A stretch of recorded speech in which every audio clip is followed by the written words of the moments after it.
I now reconvene the regular council meeting to order for Monday, November 27th, 2023. Before getting underway with the business, we would like to acknowledge that this council meeting has been held on the homeland of the Tanaka people. I'd also like to acknowledge we have almost a full gallery tonight, which we normally don't see too many in the gallery. Welcome tonight. Very nice to have you here. Can I get a motion to adopt the agenda of the regular council meeting of Monday, November 27th, 2023? Councillor Stetsky, Councillor Blissett, all in favor? Opposed? Thank you. That's carried. Can I get a motion to adopt the following minutes? Special council meeting of Tuesday, November 7th, 2023. Public hearing of Tuesday, November 14th, 2023. Regular council meeting of Tuesday, November 14th, 2023. Mover, please. Councillor Popoff, Councillor Peabody, all in favor? Opposed? Thank you. That's carried unanimously. We'll move right into delegations. We have one delegation this evening, Tristan Chernov, President and CAO of Elevate Airports from Canadian Rockies International Airport, is here to present the airport's 2024 business plan and discuss green investments in aviation. Tristan, the floor is yours.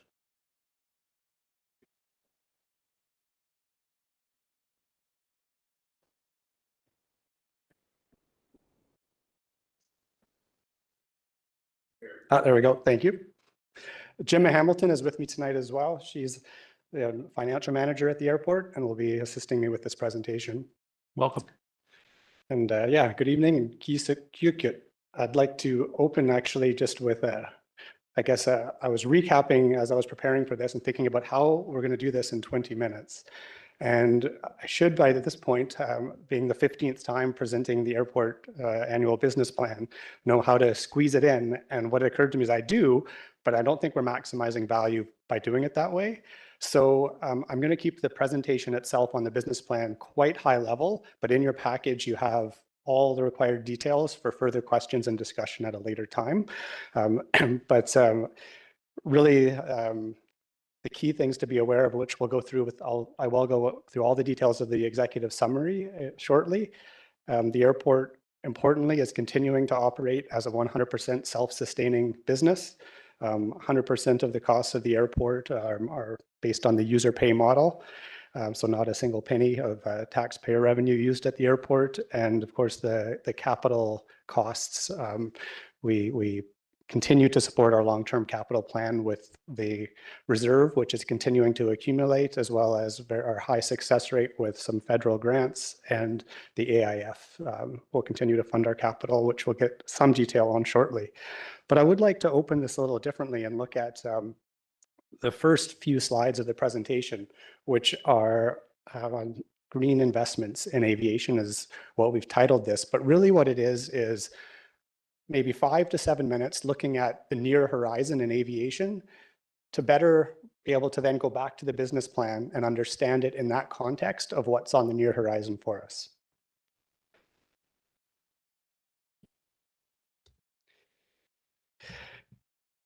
So, I mean, everyone who has touched aviation probably can acknowledge that it's a pretty exciting place to work.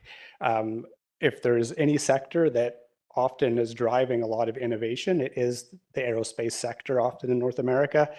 And we have incredible potential to be drivers with technology and innovation within our sector to help move forward in a lot of ways that I think are quite exciting.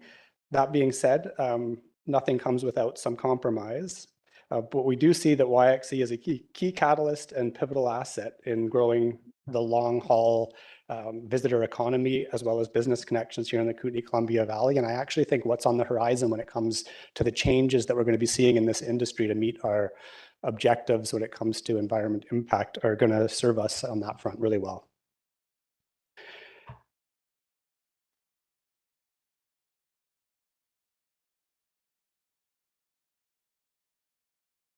It's interesting, I can't do this presentation and not come constantly across the words sustainable, green, low impact, and all of these things really rub up against me because they're they're in juxtaposition to one another. And I don't want to sound like everyone who knows me knows I'm generally a glass half full kind of person, and I am optimistic, but I do think those words are overused. Anytime that we consume energy, there's impact. I don't know of any low impact energy consumption, and this industry does draw a lot of energy. That being said, not having a perfect solution shouldn't slow our movement forward to progressive steps that are better than what we're doing right now. Proportionally, flying has become less costly over time, which is a lot of why we have such a contribution of greenhouse gases in this industry. If we look back, even just when I was an infant, I would say, 1978, it was 50% more expensive to fly than it is now, inflation and dollar value considered. 1941 would have been $6,000 to fly across the country to, say, Toronto. This affordability has made air travel sort of commonplace, but we haven't really adapted in the ways that we do that until now. And I'm really excited to be in the industry right now because I think we're finally reaching that point to really reevaluate how we're doing this, even if sometimes the cost of flying goes up in order to meet the responsible needs of what we need to do. So as the slide indicates up there, why are we doing this when aviation currently contributes to only 2.5% of global CO2 emissions? I think it's actually closer to 4 when you look at where in the atmosphere these gases are released. It has a greater impact. But what's really important is that if the industry doesn't change, we're going to see that number rise to 12 to 27% by 2050.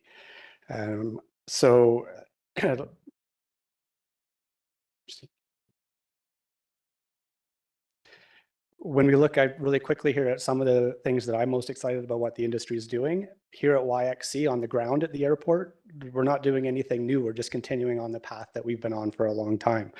When I came here in 2012 or 2009, by 2012, we were being awarded some great recognition, a Templeton Award and some others for our water use reduction, solar, water and glycol heating on the roof, heat pumps in the system, passive solar design terminal. These things are all contributing more than anything to giving us a constant reminder and message about ways that we can be continuing to move forward and lower our impact. This year, we've got 5 EV chargers going in ground side. And maybe another 5 by next year once we know what the total costs from BC Hydro end up coming in at. We're transitioning the ground transportation maintenance vehicles and some of the maintenance equipment over to EV, with the first EV vehicle coming online in 2024. But what's really interesting is that as the aviation industry itself, the airplanes in particular, start to transition, we are sort of the ideal market for where those electric, hybrid electric, and hydrogen fuel cell aircraft will be utilized, because those are generally going to be in 30-seat and less aircraft with 300 nautical mile and less range. So in many ways, this is more exciting for us as a regional airport than it is for a large hub airport.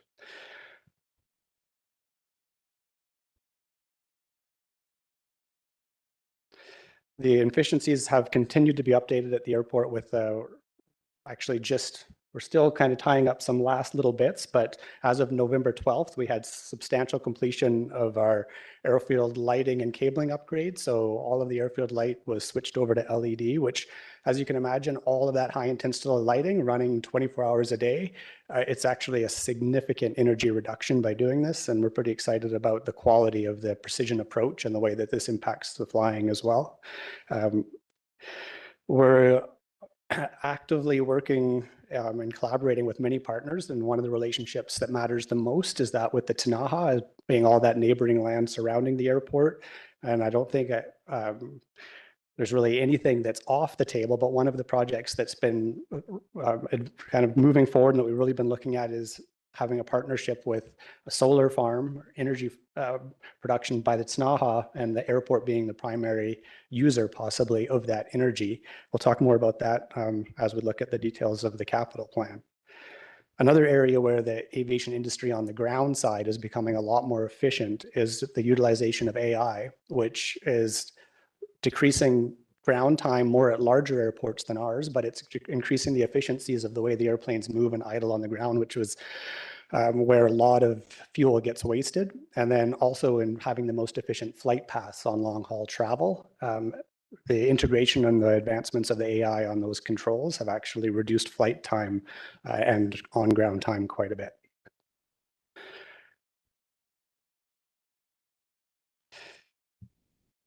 So just a little look at what this flying that I'm speaking of will look like. And a lot of people think this is way off on the horizon. When I say near horizon, I'm talking 2026 to 2028 that we'll start to see some of these aircraft quite likely here at YXC. And in fact, the aircraft on the bottom left corner, Harbor Air, that's been flying for over a year and a half now on the lower mainland. That's an all-electric seaplane. Above that is another BC, proud BC company, Helijet, who's very progressive and has a global reputation for innovation in rotary wing work. This is a prototype that they've been flying for about 9 months now in collaboration with Blade Industries. And this is called an eVTOL. So it's an electric vertical takeoff and landing aircraft designed really for very short haul and even inner city work to replace what would be thought of as a congested downtown city environment where it's used like a taxi essentially. On the bottom, on your bottom right, that's a representation of the Air Canada aircraft. They've pre-ordered 30 of these 30-seat electric hybrid aircraft. So they'll do about 300 nautical miles all electric and can almost double that range when they will have backup combustion as well if they have to have a slightly longer haul. But that's one of the first aircraft of this type that I expect to see at YXC.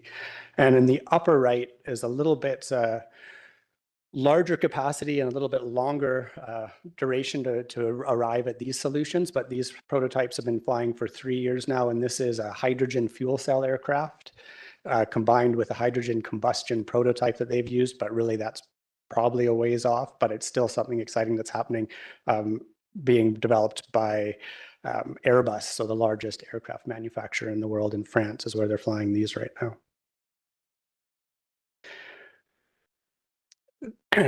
So I get a lot of questions about, well, what about the jet travel, the long haul stuff where really the majority of this aviation greenhouse gas emission is happening. And this one, specifically to what I was speaking about, is where we bump up against some terminology that maybe isn't the way I would choose to phrase it, but it is the acceptable, I guess, nomenclature that's used in the industry, sustainable aviation fuel. Well, it's not sustainable because it is using energy and combusting, but it is a 50% reduction in the gases that are emitted when this combustion takes place. And further to that, SAF, as it's referred to, is refined out of waste garbage product predominantly.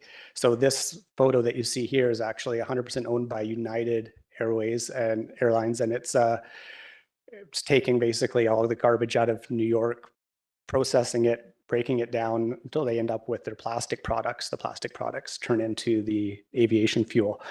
But this only accounts for currently 0.1% of what the US only market demand is. And it's 2.5 times more expensive than traditional fuel. But currently you can fly a flight on 100% SAF fuel between Vancouver and San Francisco, or LA, Edmonton, Amsterdam, Calgary to San Francisco. So the planes are flying on SAF. It's a drop-in solution, so no change has to be made to the aircraft, but there's so little of it out there that it makes it very prohibitive. Canada has invested in 2024 $86 million in basically converting a SAF refinery out of an existing refinery in Newfoundland. We'll have to see how that goes. The US is planning 56 refineries in 2024 to come on to start being, I'm not sure what the horizon for when they'll be completed, but that's a 3 billion gallons of SAF would be the outcome once these 56 refineries are online, and they're trying to push this forward by offering $290 million in grants annually to those that are transitioning their refineries to produce SAF. So we'll see if it actually gets up there to meet the market demand. But that's a little bit about what's on the horizon before we get into the nuts and bolts of the business plan.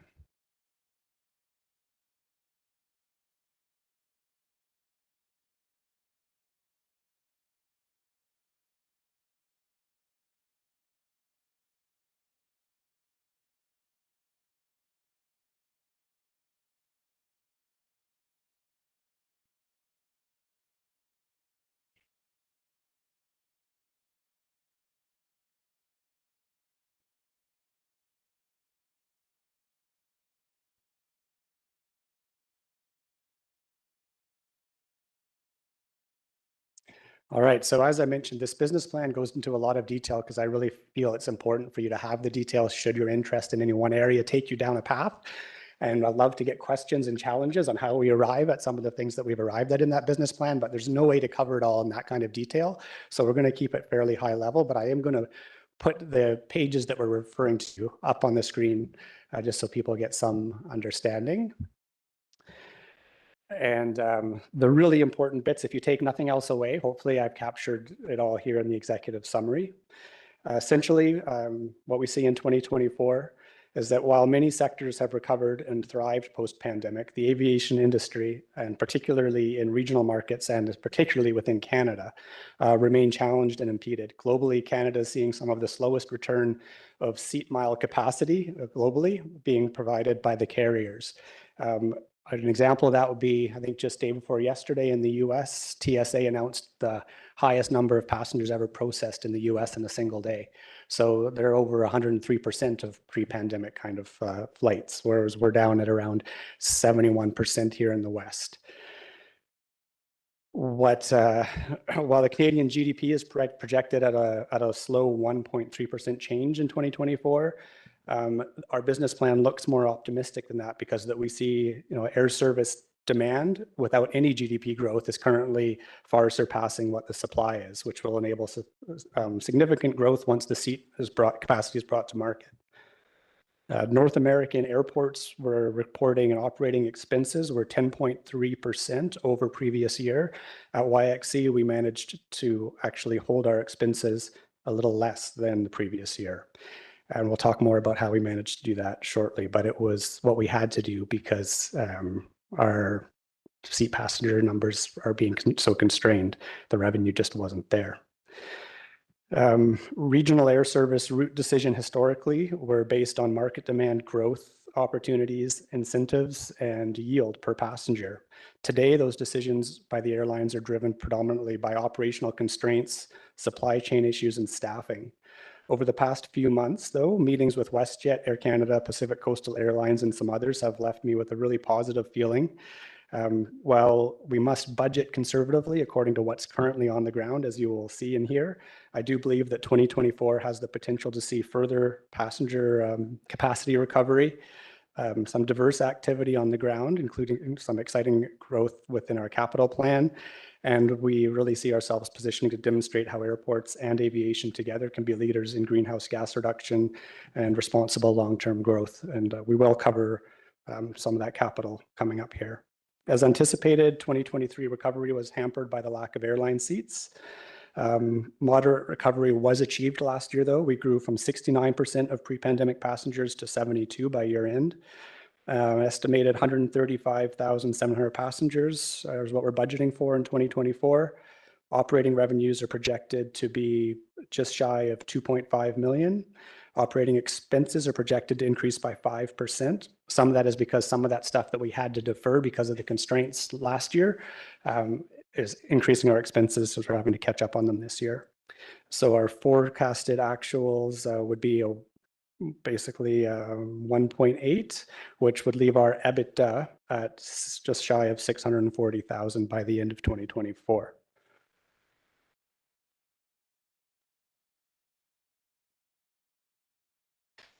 Some of the benchmarks we're looking at in 2024 will be to exceed comparable regional airports in our pace of service recovery and growth. We're going to leverage our low cost of operations, long-standing trusting relationships with the carriers, while finding creative means to support more capacity at YXC. We'll continue to pursue some economic diversification with our innovative partnerships and capitalize on some strategic opportunities.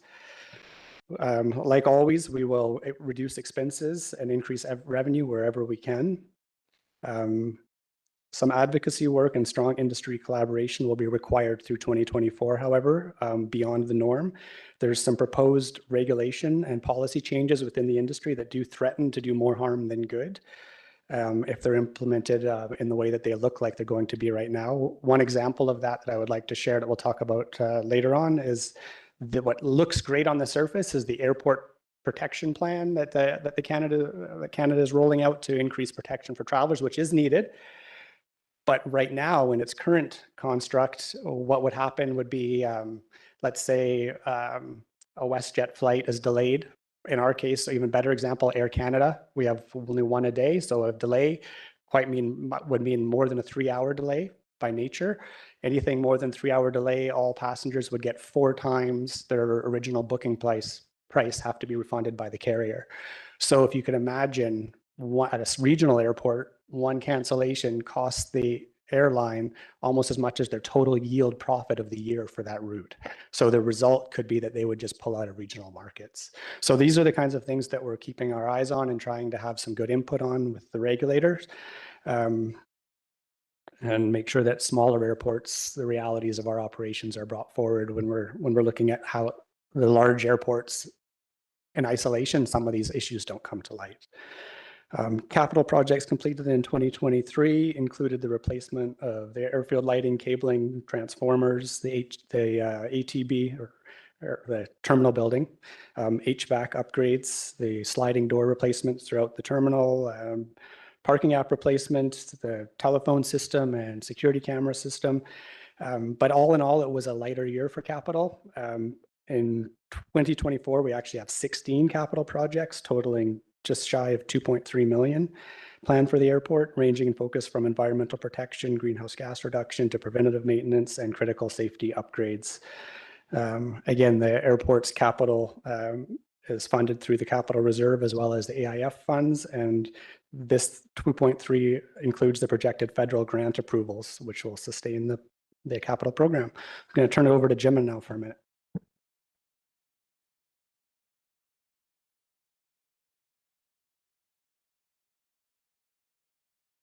Okay, I'm going to do a quick discussion here of the main assumptions here for our business plan. So typically in the past, we've used CPI as one of our sources for our budgeting, but because inflation has been just so volatile this year, we've decided to use GDP. For 2024, it has been budgeted to be 0.7%, and we're expecting it to increase to about 2% in the next several years. So for a lot of our forecasting, we're using that gross domestic product number. I'll just do a quick discussion about the passenger numbers here, the average annual growth. So in the past, we were using a pre-pandemic recovery model for estimating passenger growth. And this is since the pandemic. And because we're just having some troubles with that being a reliable model, we've changed that to just use CPI GDP inflationary number instead. So we've estimated the 2024 passenger numbers to be about 2% higher than 2023 forecasted actuals. And as Tristan briefly mentioned, we are constrained by the lower airline seat capacity. And this is due to airline staffing problems that everyone's aware of. Moving on to revenue driver as one of the main assumptions here. We review the rates and charges annually. We believe that these are fair and competitive with lower cost to airlines and airport users. And I do want to note that we are looking at possibly a slight increase to our daily parking fee. We haven't decided exactly what we're going to do yet, but that's something in the works. Our AIF fee is continuing to be $3 per enplaning passenger with no changes expected for 2024. And our landing fee revenue, when we do budget for this, we take out the fire suppression dollars for the landing fees just because that skews our numbers a bit for summer months. As for the terminal fees, the passenger fees in 2020, these were increased to $9 per passenger. These will stay for 2024. Moving on to lease revenue and rent revenue. Late in 2023, so about a month ago, we were looking at these rental amounts, these lease amounts, and it had been about 10 years, close to 15 years since our last increase. So moving forward into 2024 and so on, we're looking at a fee hike, bringing us up to around 20%. And this is about keeping us in line with land values at other airports. Moving on, our concession revenue, we have several sources of concession revenue, the vending machines for the drinks and snacks, car rentals, aircraft fuel, ATM, and the massage chairs. And we still have the enterprise, national, and the budget car rental companies at the airport. Both of these companies entered into new agreements in the fall of 2022. And we also incur revenue from cost recoveries. These are from the tenants at YXC, such as vehicle fuel, garbage, service, utilities, and equipment. Our major expense drivers for the airport are utilities, insurance, fuel, and marketing. We are expecting an increase in these going forward, and this is just due to price increases, costs and services, that sort of thing. As for the marketing expenditure, I just wanted to note as well that all dollars are done so in partnership with Cranbrook Tourism, Kootenay Rockies Tourism, and the air carriers themselves. So let's see here. Moving on to the next slide there, that's page number 5. This is just a quick overview of our main budget highlights. So our passenger numbers, as Tristan mentioned, we're expecting these to be 135,700 passengers, which is a 2% increase from 2023 forecasted actuals. And just for reference, in 2019, the passenger numbers were approximately 185,000. So there's room for growth, a lot of room for growth.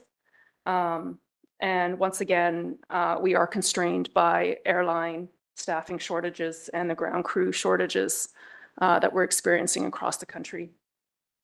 The next slide here, we look at, the next graph is revenue.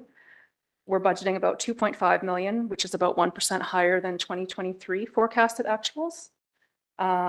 Aeronautical revenues, which includes the passenger fees, we're budgeting about 1.36 million, and this is about 54% of total revenue.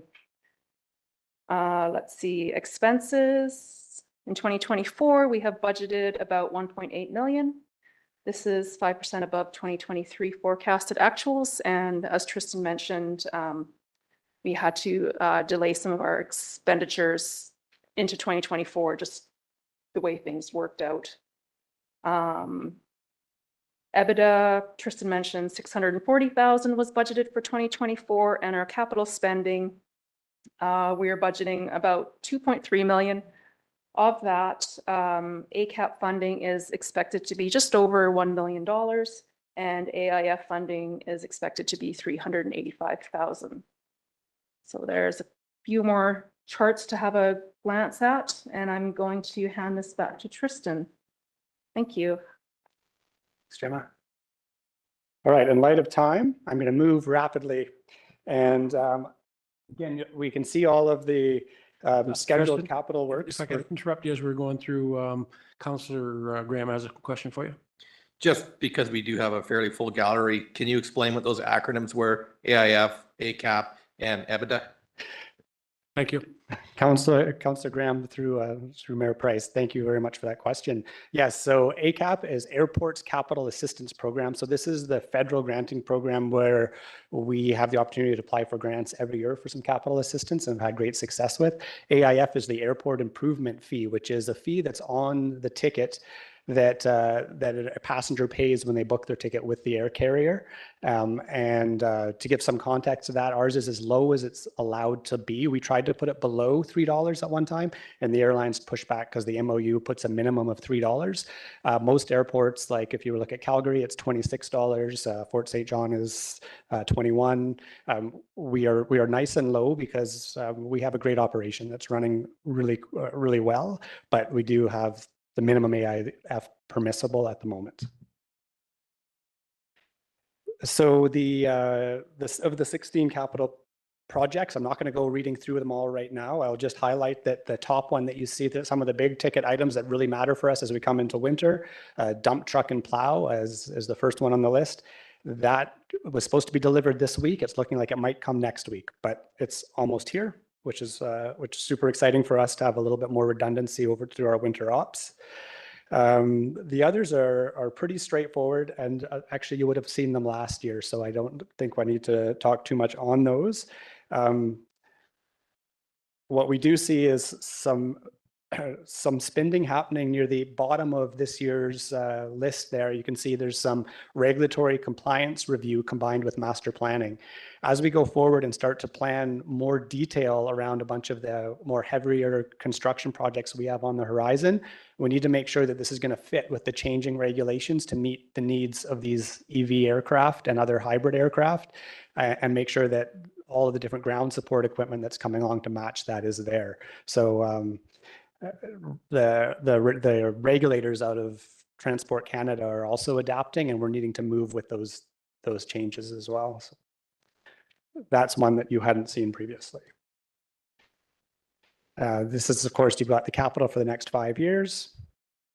We're all aware of the corporate structure and the staffing. I just wanted to highlight that we are full staff-wise. We don't have any vacancies, and it's a really amazing team. And a lot of the team did transition through the pandemic, and once we resumed, we actually last year, if you recall, we had 7 new staff, but some of the key staff remained, and we're feeling like the succession planning has been coming to light quite a bit, and we're feeling we're in good shape with some young staff they're developing, as well as some very seasoned staff that are there in leadership roles. We're familiar with the vision and mission, and none of this has changed, fortunately. We're keeping on track with our goals. I will just touch for a few seconds here on, we're not going to go through the SWOT analysis, but I will just highlight a couple items. I wanted to, on the weaknesses side, again, just because this relates to what we spoke of earlier, BC Hydro's power grid to the airport is insufficient to meet the power needs that are on the very near horizon. I'm even confronted with constraints right now as we try to get EV chargers at the airport just for vehicles, let alone trying to quick charge an aircraft. 10 megawatts is the maximum capacity that BC Hydro can bring to the airport in the current configuration. So we're going to need some major changes there.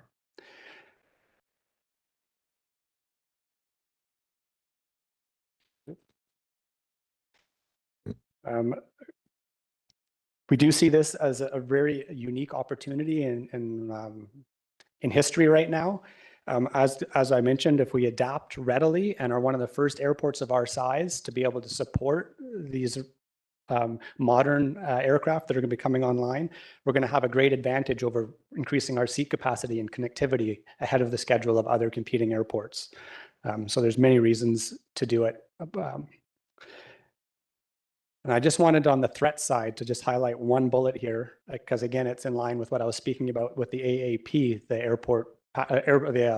air passenger protection rules, as well as some changes that are coming through regulation requiring operational staff to be on site at the airport 24/7 instead of when there are commercial flights.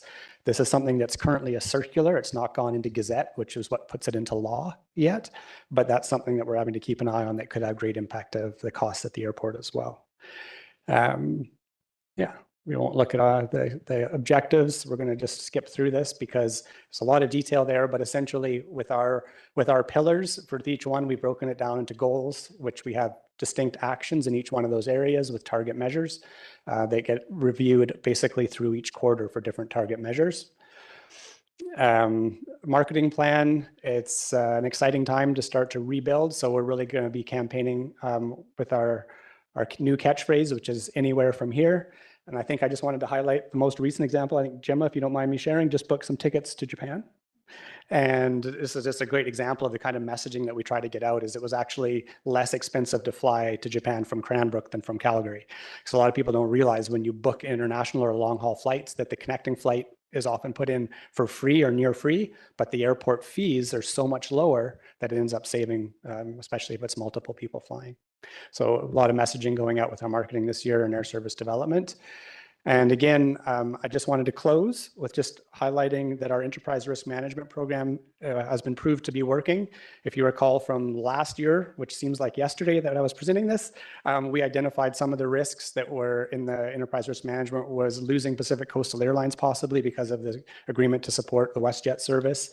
We had wildfire as a potential risk, which this year did transpire, and the exceptional forest fire situation closed the airport down, meaning flights were entirely canceled for several days, which impacted the bottom line as well as the safety. So some of these items that were captured in our enterprise risk management played out into our profit assurance plan, which triggered us to then activate on our profit assurance plan, which we did, which is why we were still able to, even with all those losses, stay positive on the revenue. So the profit assurance piece, as you know, is really important for us. So we did go through and refine everything through here this year. And in essence, what we just wanted to highlight here is we feel like we're in a good position because our total upside opportunity puts us well over our identified downside risk, which is where we want to be. And I would just open it up to questions. Thank you very much, Tristan. Councillor Popoff, start. Yes, thanks, Tristan. I will be availing myself of your services with Air Canada tomorrow, so thank you for that. Did we get lucky with our prescribed burn that we did in partnership with Kamtanaha just before the real fires that happened about, what, 3 weeks later?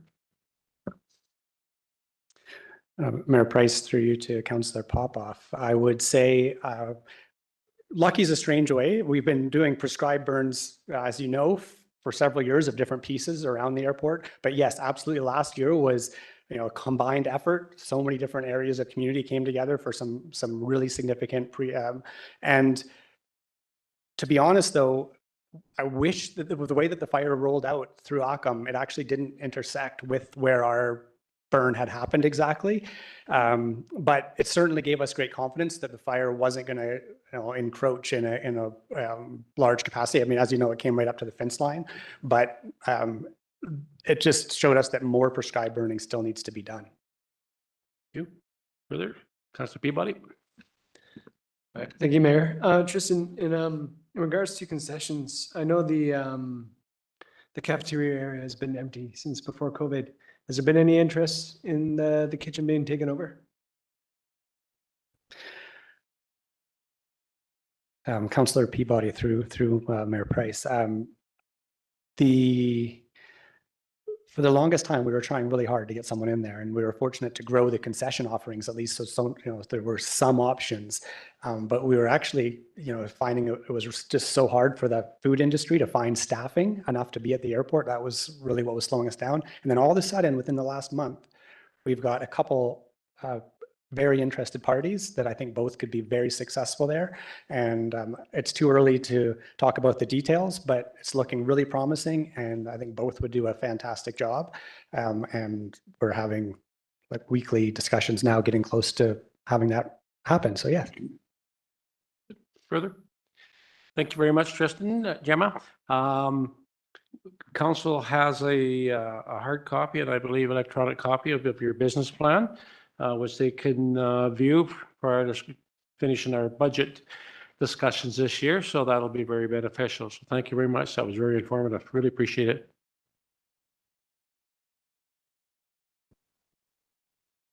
Moving on now to bylaws. The first bylaw for consideration tonight is the zoning amendment bylaw number 4130-2023 for lands at 8th Street North and Victoria Avenue. This bylaw is coming back to council for adoption. Can I get a motion that council adopt the City of Cranbrook zoning amendment bylaw number 4130-2023? Mover, please. Councillor Blissett, Councillor Ray. Discussion. All in favor? Opposed? Thank you. That's carried unanimously. Next up is the zoning amendment bylaw number 4131-2023 for lands at 2001 Industrial Road 2. This bylaw is coming to council tonight for first and second reading. Can I please ask Engineering and Development Service to provide a brief overview of the report? Sure. So I'd like to take this opportunity to say that I won't be speaking to this application because I'm here to introduce our newest team addition. Connor Britton came to us about three weeks ago now. So he's the newest addition as community planner, and he will introduce this application. It's his first one, and I'll let Connor have at it. Welcome, Connor. Thank you, Mayor Price. Thanks, Rob, for the introduction. Very nice. Mayor Price and council members, here to recommend first and second reading for the amendment to the zoning bylaw. This is regarding a property that is currently located on Industrial Road number 2 and Industrial Road G. It's located on a corner property. What the applicant is looking to do is to build a freestanding solar panel on the property. Currently, this is zoned P4, special institutional. Within the special institutional district, we only allow for rooftop solar panels right now. So the applicant is looking to have a freestanding solar panel located in their front yard, which is actually used on the site as the side yard. The front of the building faces Industrial Road G, and Industrial Road 2 is technically the front yard, but it's only used as the side. Where they've provided the site drawings, the solar panel doesn't interfere with the site triangle. They've also offered to provide screening for safety and visual appearance. And the screening also doesn't go into the site triangle. So staff has considered the application and hasn't found any concerns. As for the amendments, there would be 2 amendments to the zoning bylaw. The first one would be into, let's see, section 4.19.3, which is regarding the solar energy panels themselves. Currently, they are not permitted, but we are recommending that council give first and second reading to a site-specific amendment for this. This would allow them to have a standalone structure in the P4 district, but for the particular site, which is legally described as Lot 1, District Lot 2871, Kootenai District Plan 17851. And it would be subject to the zoning requirements of the P4 district for accessory structures. The second amendment would be for section 7.26.4B, which is actually in the P4 special institutional zone. This would provide for a relaxation of the 6-meter setback for the front yard. Since it's used as a side yard, we're recommending that the amendment say notwithstanding 6-meter front yard setback, a standalone solar energy device shall maintain a front yard setback of 1.2 meters for the parcel known as Lot 1 District, Lot 2871, Kootenai District Plan 17851. So site specific there again. Some additional information about this site. The location of the standalone solar panel won't interfere, as I said, with the required site triangle. The property owner has offered to construct screening around the property for safety and appearance. And the standalone panel will generate 75% more power than a rooftop solar panel on the site.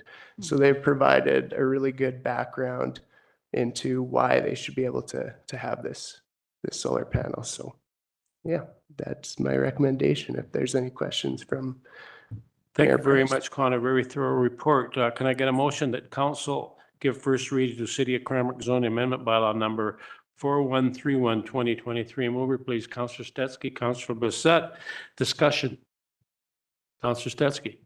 Yeah, so just quickly, there are a number of houses in Cranbrook that have solar panels on the roof that seem to be adequate. So I'm just trying to understand why this sounds like a single separate solar panel. Yeah. Should be on the ground rather than a roof. Thanks, Councillor Stetsky through Mayor Wayne Price. The solar panel, if it was located on the roof, they wouldn't have as much coverage to build the solar panels. There wouldn't be as much facial area to absorb sunlight. And also the rooftop is located under a large tree since it abuts a park that's right next to it, city-owned property. Yeah, that's generally. Further discussion? All in favor? Opposed? That's carried unanimously. Thank you. And can I get a motion that council give second reading to City of Cranbrook zoning amendment bylaw number 4131 2023? Pardon me, refer the bylaw to the Advisory Planning Commission for recommendation and submit to a public hearing to be scheduled for 6 p.m. on December 11th, 2023. Mover, please. Councillor Ray, Councillor Graham, discussion? All in favor? Opposed? That's carried. Thanks very much. Thanks, Mayor Price, Council. Next up is the sanitary sewer rates bylaw number 4133, 2023. This bylaw is coming to council for first, second, and third reading. Can I please ask an engineering and development services and finance to provide a brief overview of the report?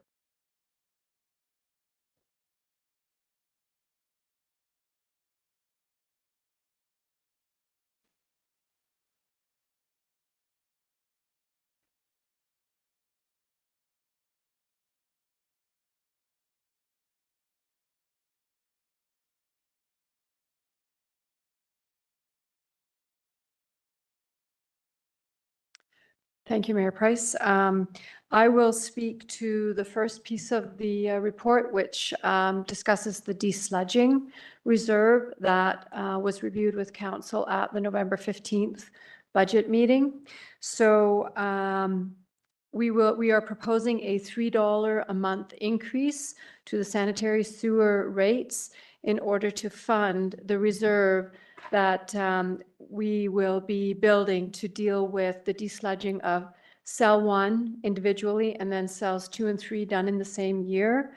Each of those individual desludging events will be separated by 10 years. So cell 1 will be desludged in year 1 and then again in 10 years, and cells 2 and 3 in its year 1 and then again in 10 years. So we have cell 1 was desludged in 2023, and cells 2 and 3 are scheduled to be desludged in 2025. The price for the desludging in 2025 is $4.5 million. We don't yet have a reserve to tap into for that particular project, so we will be borrowing. We are proposing to borrow for that project.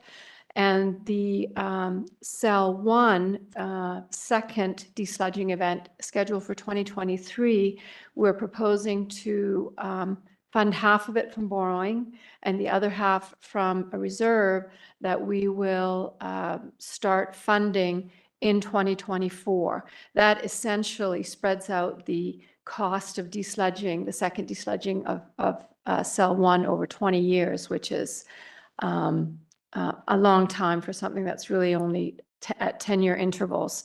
Similarly, cells 2 and 3 being desludged again in 2035. We're proposing to start the reserve for that as well in 2024. So essentially the 50% for 2021, for 2033 for cell 1, and the 100% in 2035 for cells 2 and 3, the reserve funding will commence in 2024. And it's the $3 per month increase will, along with $145,000 that's already being set aside for desludging, a desludging reserve, will fund the building of those two reserves to be utilized in 2033 and 2035. Thank you, Charlotte. Curtis? Thank you, Charlotte. Mayor and Council, the second major component of this bylaw, now that the Shadow Mountain Sewer is near completion, going to plan to be operational now in December, looking at setting a rate for the operational costs so that it's a standalone system and not paid for by the general taxpayers per the original discussion with the local area service. Urban Systems has compiled a theoretical based on engineering principles of what that cost will likely be or be near to. So we've included that rate. In regards to the system, it's also including the asset management portion of the system to keep it standalone and different from the frontage tags. However, given very few users out there at this point, it's going to be phased in over a series of years, so it's not a substantial part right now to just the few users. In saying that too, with the rate as more users come online, we can, in the future years, hopefully look at decreasing this cost, especially with the fixed costs being what they are. The other thing with the rate, it is substantial. However, they are also paying a substantial fee right now for the trucking and hauling to the lagoon, so that they will no longer need to pay that in their strata fees. So. Thank you, Curtis. Can I get a motion? The council give first reading to sanitary sewer rates bylaw number 4133, 2023. Mover, please. Councillor Peabody, Councillor Blissett. Discussion. Councillor Graham. Yeah, just curious on the $3 increase. What does that equal in percentage? 3 divided by 20, I'm sorry. Thank you, Curtis. Just over 10%.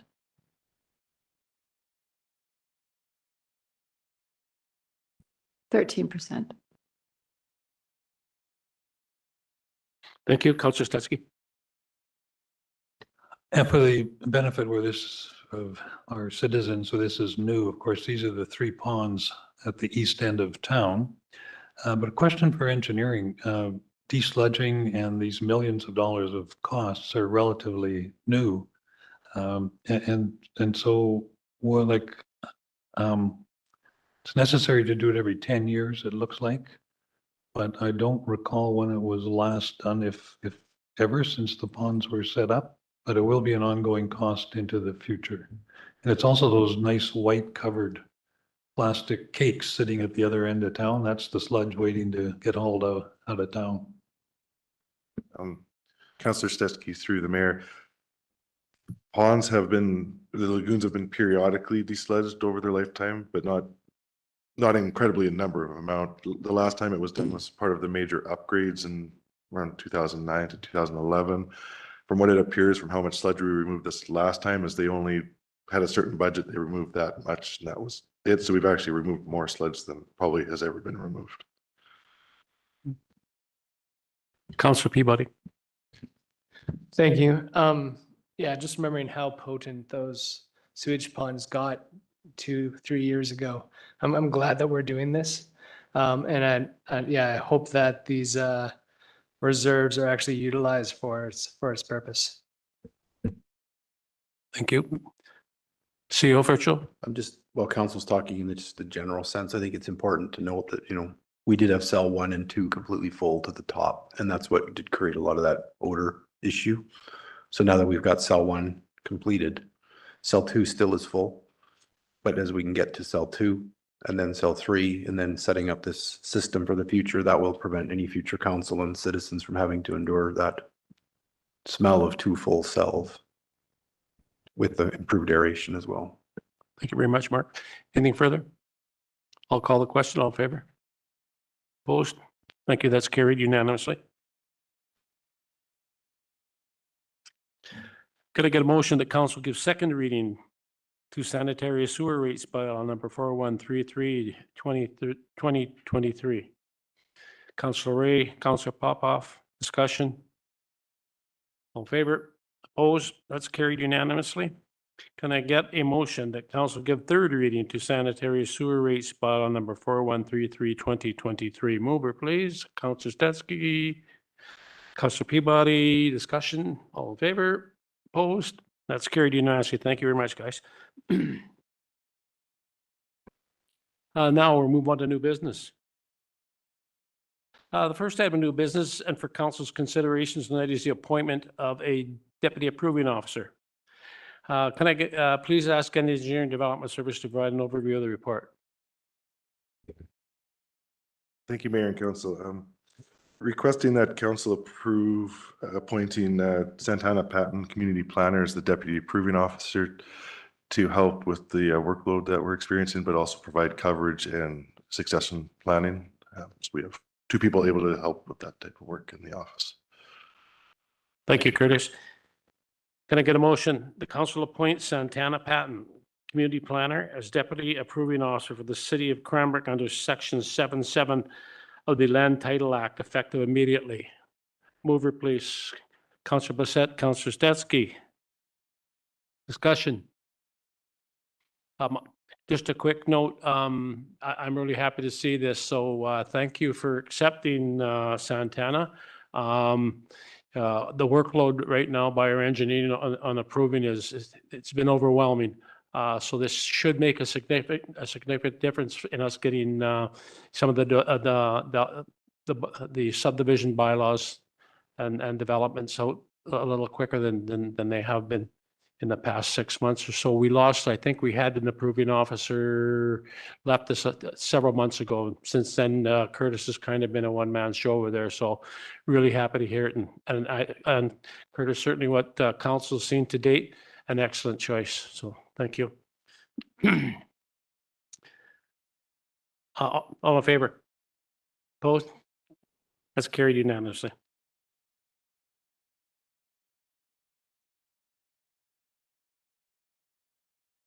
Can I get a motion that council authorize the city clerk to forward a copy of the council resolution authorizing the above appointment to the land title office for their records? Mover, Councillor Ray, Councillor Blissett.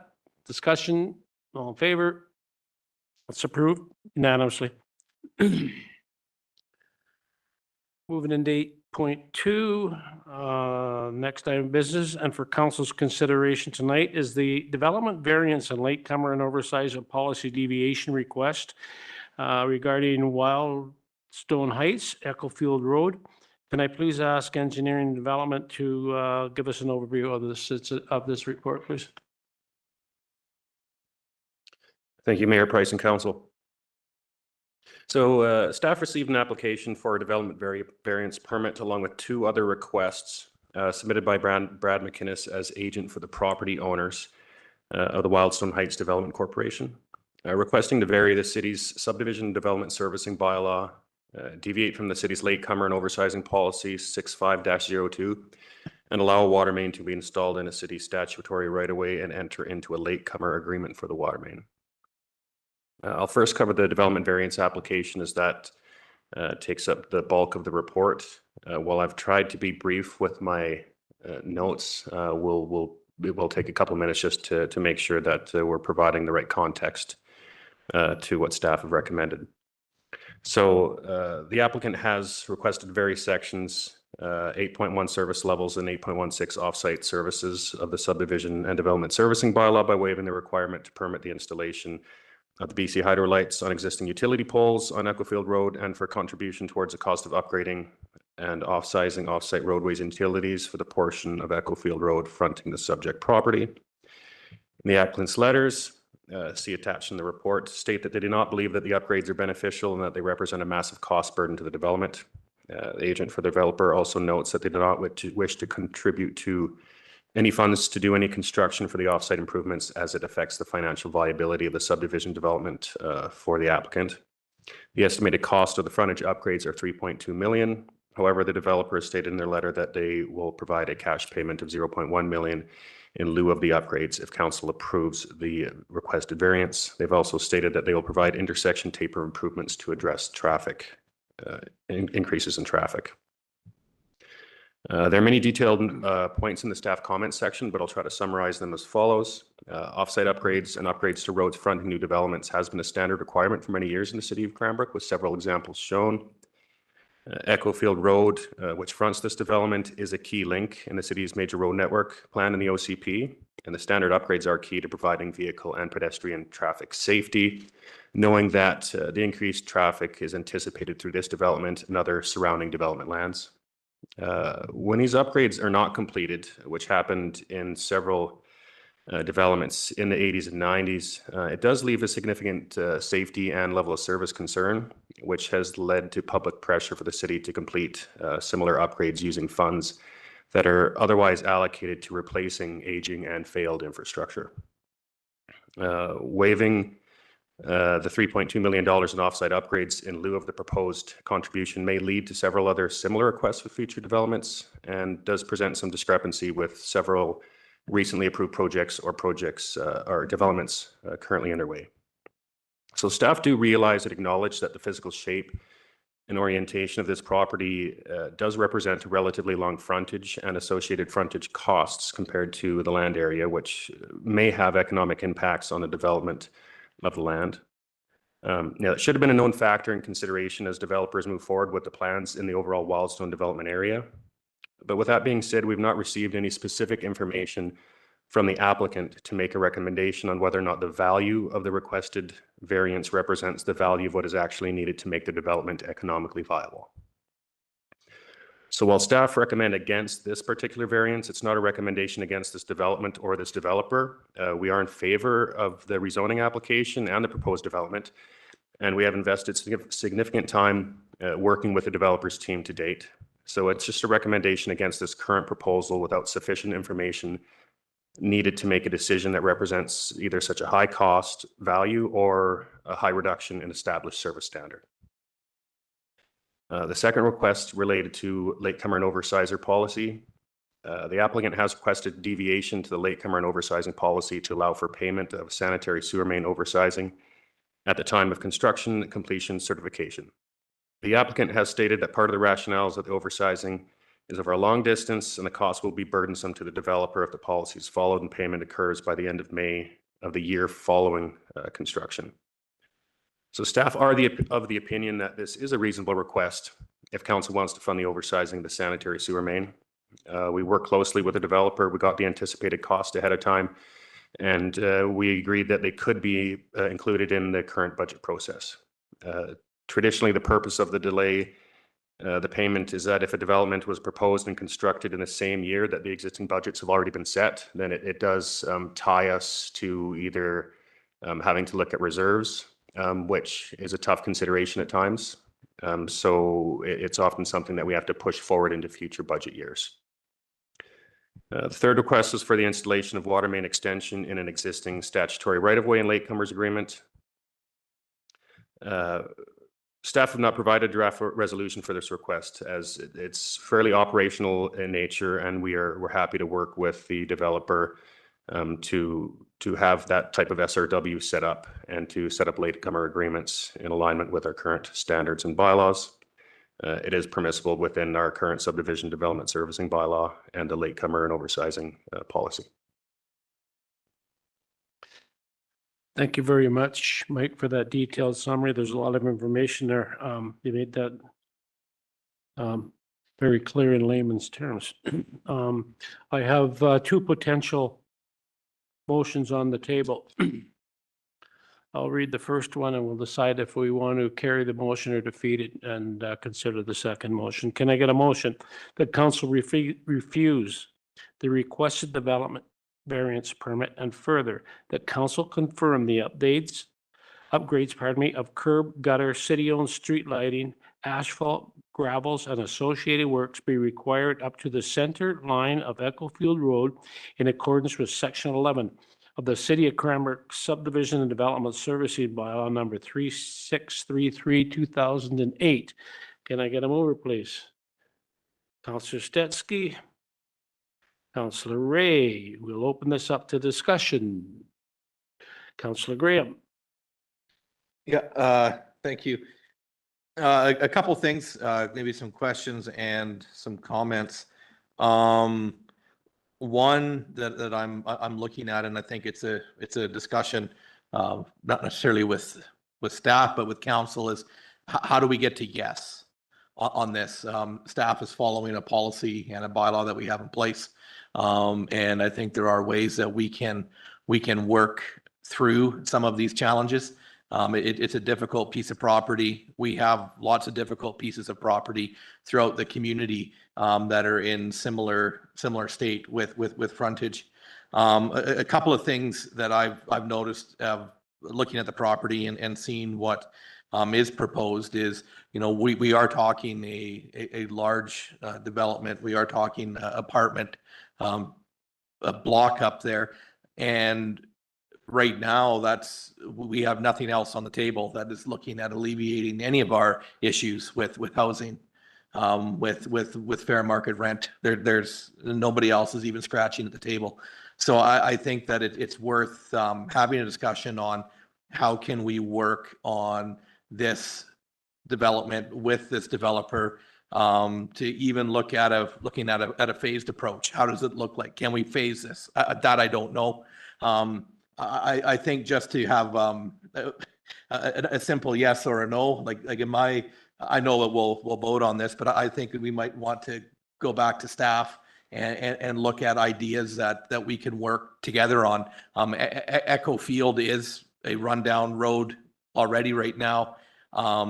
Curb and sidewalk along that section that would connect to nothing doesn't necessarily make any sense to me either. So I think there are things that we can talk about and work with on potentially getting something here that can be an immediate need to our so some of the housing issues that we face, and not forget that this is a 24 to 30 month out build to begin with. If it happens, like it's not like it happens tomorrow, and so to put a number on the developer right at the start of the project, again, maybe there's a way that we can work on a phased approach as density happens and work down that way.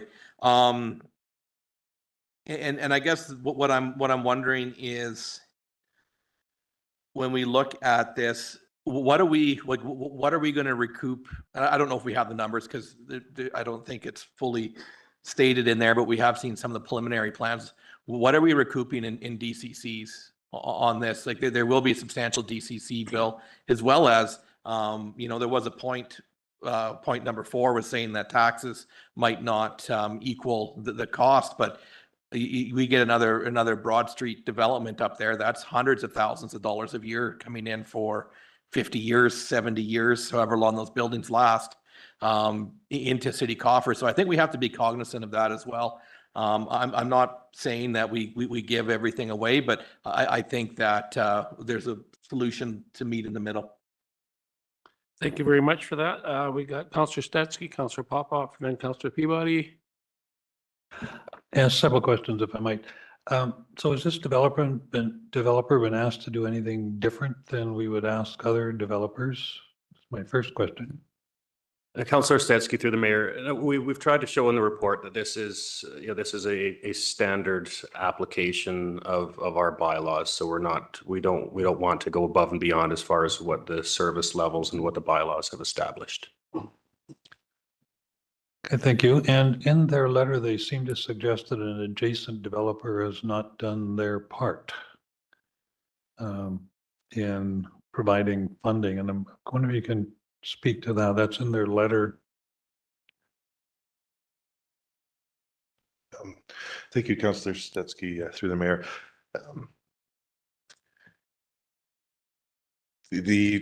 What they are talking about is the development of the woodlands at Wildstone. The neighboring property is a numbered company, and it's a different numbered company who developed the actual woodlands at Wildstone. It's a technical answer in that when they built that road, it's different owners and developers on the property. So the requirement of the water line and sewer line down that existing road wasn't a requirement, because it would have been excess or extended service under the Local Government Act, because it wasn't necessary for the development of the woodlands at Wildstone, where this developer here felt it would have been necessary with the confusion of the ownership.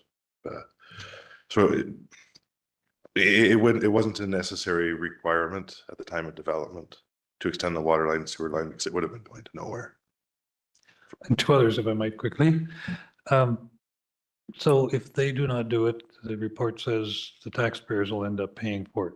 Is that correct? And what was the number for the benefit of people that are listening at home and here? Councillor Stetsky, through the mayor, the estimated, and these estimates came from the developer's engineer, the estimated frontage upgrades for Echo Field Road are through $3.2 million. So it is not a direct, clear path to say that we would go and do that work tomorrow if this development was to go forward, but we don't believe it would be prudent to not go ahead with those necessary upgrades. We do see areas in the community where there are missing sidewalks or missing services, and yes, there are adjacent properties that have not yet developed those, but we continue down that path, and that it can exacerbate the issue and continue to have a even longer roadway that will require those upgrades in the future. So yes, it visually can look awkward to have a developer complete those offsite upgrades and have a sidewalk not done on either side because the development hasn't happened. or because previous development hasn't had it happen. And that's where the city does need to come into play and look at having those projects be DCC projects, looking at grant funding to get it done, trying to find a way to make those connections happen. Because if you look at any of our collector roads right now that do have sidewalks along them, you'd be hard pressed to suggest that when they do start to deteriorate, we do remove them, because it is a higher level of service based on the road classification. So potentially still several $1 million cost to, $3.2 million is 3.2 million? what is in the report. and they're offering 0.1 million, which sounds like a lot, but it works out to $100,000. That's what they're offering to not have to proceed.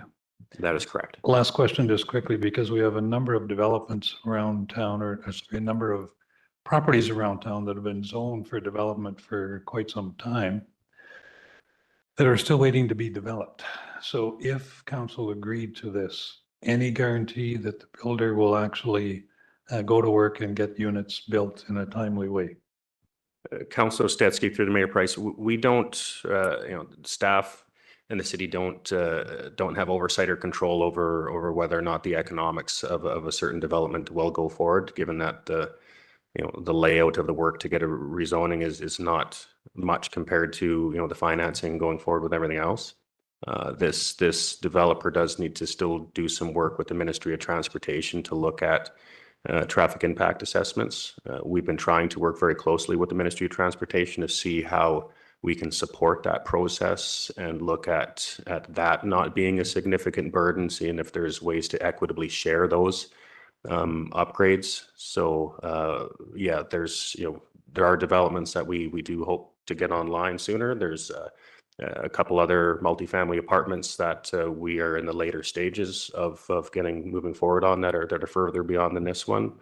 But yeah, we don't control those processes. Thank you very much. Councillor Popoff. Yes, thank you. And thank you for bringing this to council. So it's certainly a bylaw and you have to follow the bylaw. I get that. So that's why it's coming before council, because there might be some council direction here. So I just took yet another drive up Industrial Road number 2 that then becomes Echofield Road, and then off you go to Shadow Mountain. It's a rural road. And this property in question is primarily developing off the road, other than the one turnoff onto it, or the 2 turnoffs onto it. So all the developments are occurring not on the road, but internal to the property. So what we're asking for makes sense if, and really only if, Industrial Road 2, which has 100+ mobile homes just before it, also met these standards of widened roads and sidewalks and curbs and proper lighting and everything else.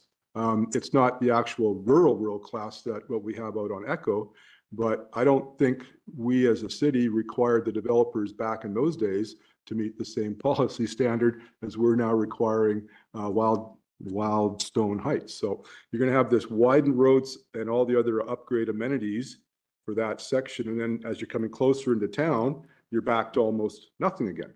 So if we go forward with working this out with the developer, I would really hope that we follow our own rules and make sure the rest of the developed areas, the housing areas, are also meeting the same standards. So that would be my comment. And like Councillor Graham said, I'd like this to kind of go back to staff to work through some of these things with the developer, and as Councillor Graham has said, some sort of phased in approach or something that makes a little more sense, so that they don't have to come up with this oasis somewhere that doesn't go anywhere. So that would sort of be my comments. Thank you.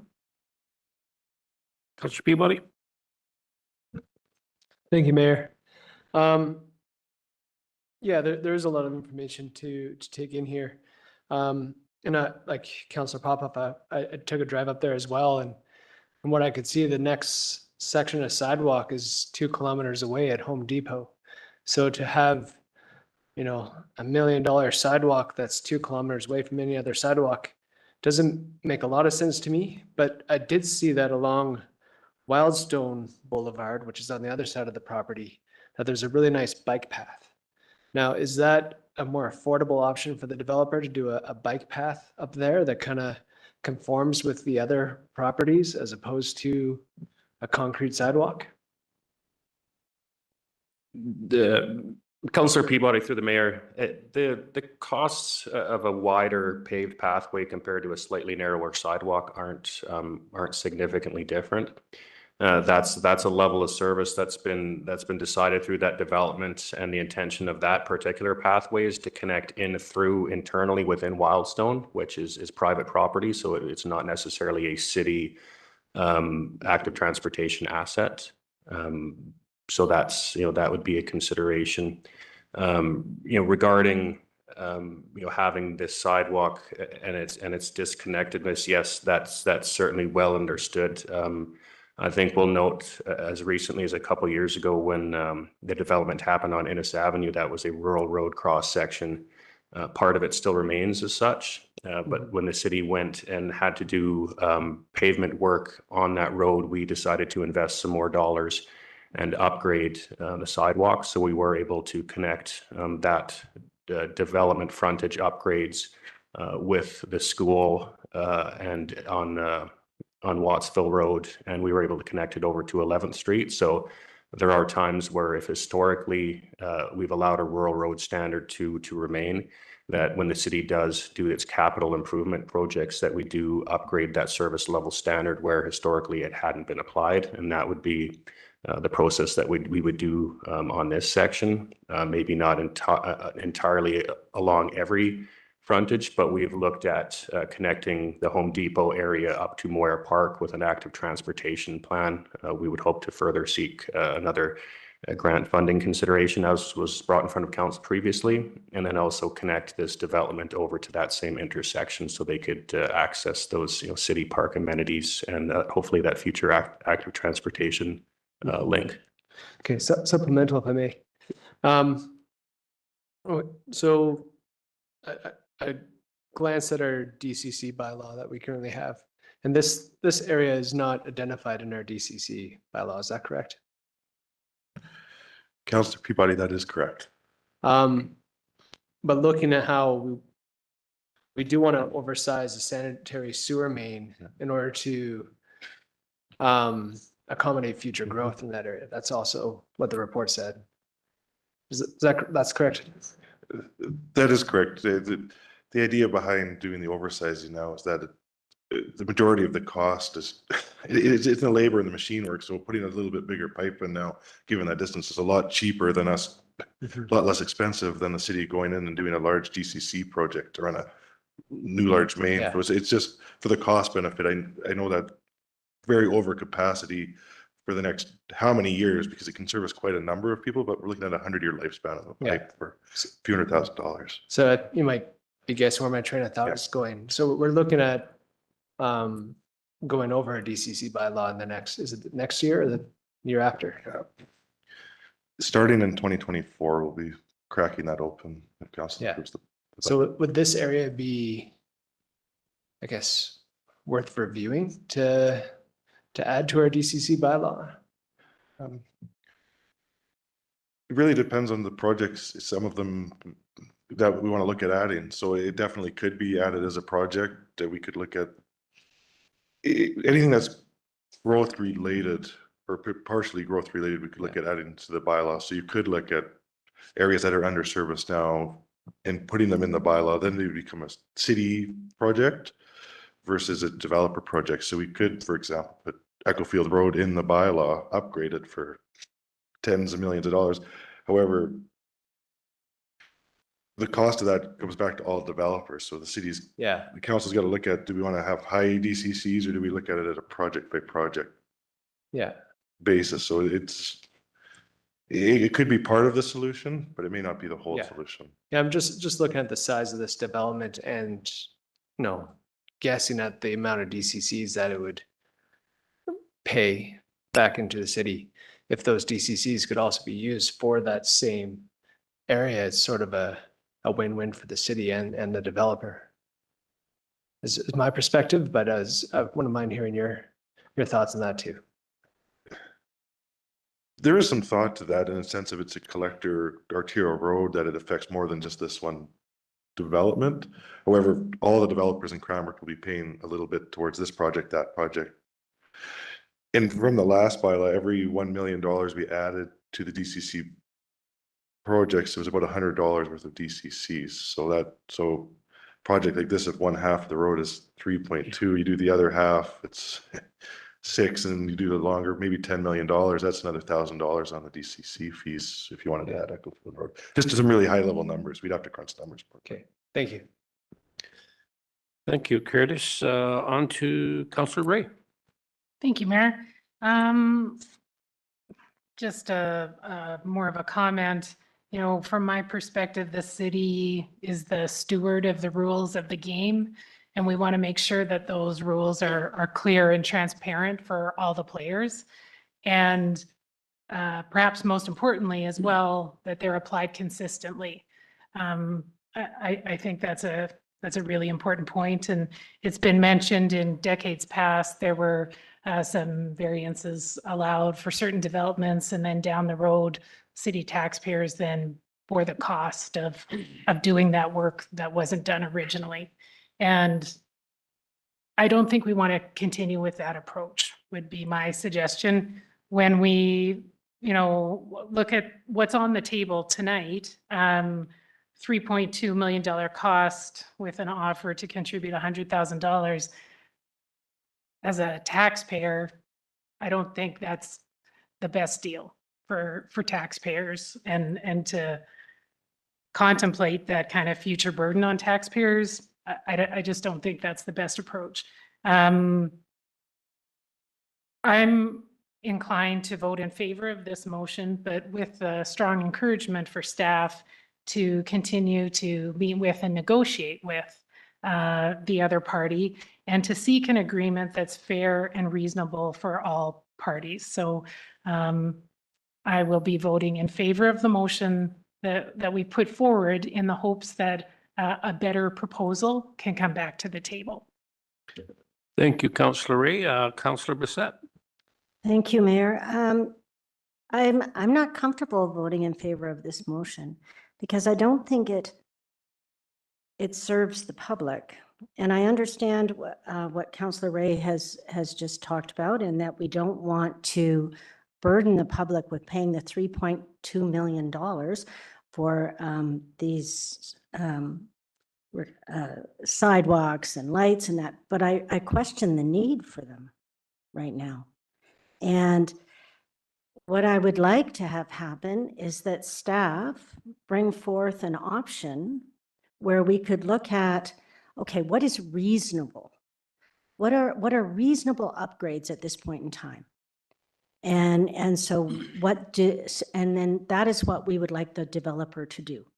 And then I'm not sure of all the legalese on this and how it would be done, but then have it written out so that the developer agrees to do these in the future when it does become reasonable. When we do have a sidewalk that will link up to the other sidewalks, not be in isolation. I mean, truly, if they did agree to this and the public's driving by, we'd look like fools that we insisted on having this sidewalk, this totally upgraded sidewalk on the road going nowhere. That'd be the joke in Cranbrook. I don't want that. I think there's some middle path here. I don't know what it is. I don't think it's my job to come up with that, not knowing all the ins and outs of this. But I do think that staff, in working with the developer, can come up with a proposal that could be amenable to us, to the developer, to the public, so that the public's interests are being looked after. We've talked about that housing is important. We have an opportunity here to create some housing, but we need some reasonableness. And so I don't really want to even vote on this, because I'm not going to agree to a variance, say that, yes, we should give them what they want. And I'm not going to say, no, let's shut it down and go by the book. So I guess what we want is this to go back to staff and have something else brought to us after staff have worked with the developer and come up with some reasonable alternative. Thank you, Councillor Bissett. Excuse me, from my perspective, yeah, I understand what you're saying, and I agree that this doesn't have to be a refusal of the request or an acceptance of. If we choose to not vote on it, okay, it's a done deal. So we're sitting back where we were before we started this, and then the council, or pardon me, then staff would go back. And I'm getting a sense that, you know, an inclination in the council is for staff to go back and work. Just to be really clear, you know, I think there's just too many variances, you know, with this request. I think it's unacceptable. Sooner or later, somebody's going to have to pay those costs, and we know it's going to be the taxpayer. And okay, let's leave it. So it's $3 million today. You can bet it's going to be $6 million in 4 to 5 years, you know, with what we see has been happening in the last number of years. So I don't, you know, and to be really clear to the public, this council is pro-development. We are not opposed to any type of development. We would love to see some kind of development up there, but we have to weigh all sides of this. The city taxpayer should not be footing the bill for development. Now, I certainly appreciate, you know, where Councillor Graham statement and Mr. Matika mentioned it as well. Sometimes there is a cost benefit and, you know, on the return on our investment. You know, how many doors are we getting? And I think too that we haven't done this in the past, but I think maybe it's time now with some of these proposals we're getting and the cost of building, that maybe we have to have a formula of some kind that the city will say, okay, here's the return. Okay, if our investment is this many dollars, it takes so many doors, here's how long it's going to take that to get back. What's a reasonable time for a return on our investment if the city's putting money in? It's just a thought. You know, that's to encourage development. It's no different than giving incentives or something. And, you know, and they do it all over Canada, you know, on development and business. They're giving them all types of incentives. And you know what? This one might be a little bit more creative. But anyways, I certainly agree. There's just, and I thank staff for that report, because there's a tremendous amount of information. You explained it. I mean, this is an excellent report, Rec, that we got. I think everybody could understand, you know, every one of the issues as explained. And I believe it was explained to the point where we can't accept this the way it sits. So, Mr. Matika. Just to help council, and perhaps we should have you know, put an alternate recommendation, because it you know, that initial one does look like it closes things off. And as we, you know, develop this report, we wanted to really show in there through some of the language that we are open to working at alternative considerations that do meet the balance of the community's best interest and the city's best interests.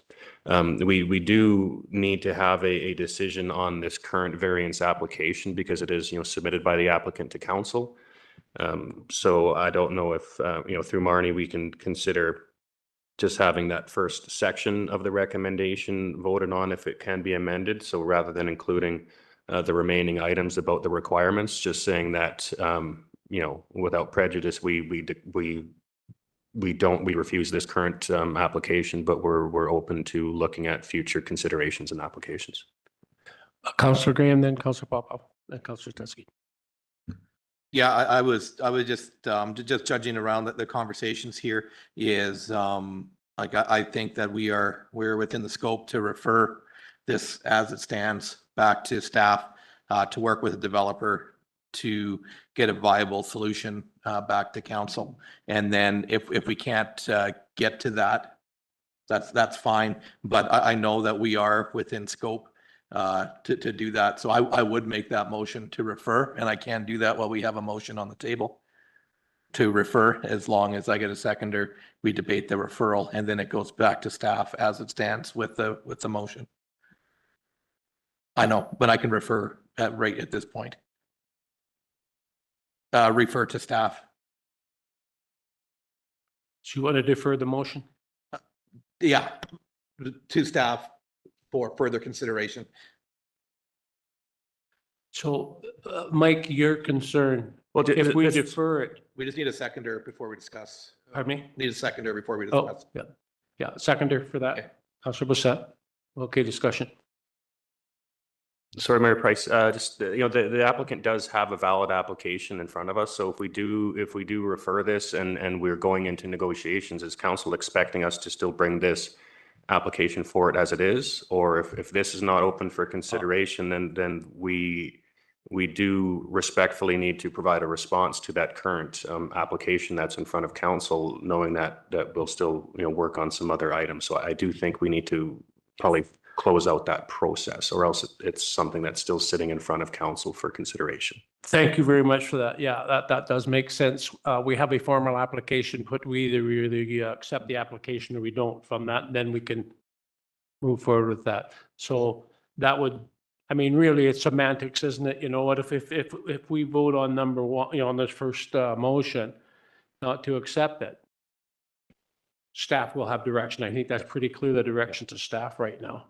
Yeah, Curtis. Yeah, no, thank you, Mayor Price. So the thought is that go with number one, that council refuse the requested development variance permit and further directs staff to work with the applicant on a solution to bring forward or something like that. Maybe not that exact wording, but so that we put the one application to bed, it's done, it's finished, and then we can continue working with them on something else. So just a quick question is, how much does it cost each time to put an application forward? 400? We've got a couple coming up here. Just before we get going, Marnie, so protocol on this, where are we going before we get weighted down? Well, we have a motion now on the floor to refer the report to staff for further consideration that we would need to deal with, and then go back to the previous motion, which is number one, as written on the report. Deal with that, and if we wanted a slightly different one, we could bring a third one forward. Yeah. Okay, so we have a motion on the floor. We have to defeat that motion then. Two of them, yeah. Is that fair? And okay, so why don't we, if everybody's fine, we'll defeat this motion. We'll put that next motion on the floor and have a discussion. Is that fair? Okay. I'll just wait on Marnie here. I knew this was going to be a little bit. And we're all defeating over the night motion with to this one refer for sure. Yeah. first. Yeah. I just want to make sure we're doing everything,